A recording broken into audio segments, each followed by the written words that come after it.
একটি কমোডো শিল্প হতে পারে, এই ধারণাটা প্রথমে শুনতে হাস্যকর লাগলেও কিন্তু যখন সেটি বানানো হয় 18 ক্যারেট খাঁটি সোনা দিয়ে, ওজন হয় প্রায় 100 কেজি, নাম দেয়া হয় আমেরিকা, এবং সেটি একদিন 1 কোটি টাকার নিলামে উঠতে যাচ্ছে, তখন বিস্ময়টা অনেক গভীর হয়ে যায়। আসলেই শিল্প বলতে আমরা কি বুঝি?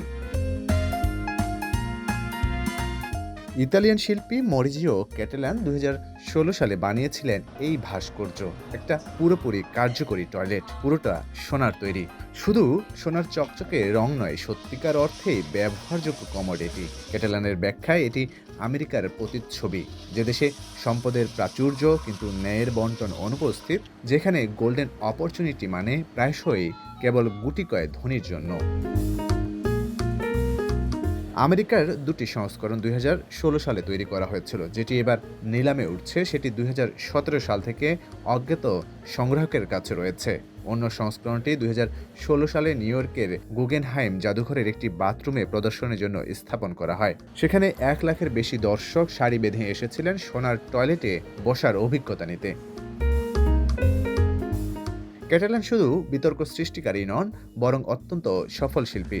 নিলামঘর সথবিস গত শুক্রবার ইতালীয় শিল্পী মরিজিও ক্যাটালানের তৈরি এই সোনার টয়লেটটি নিলামে তোলার ঘোষণা করেছে। 18 নভেম্বর নিউ ইয়র্কে এই নিলাম অনুষ্ঠিত হবে।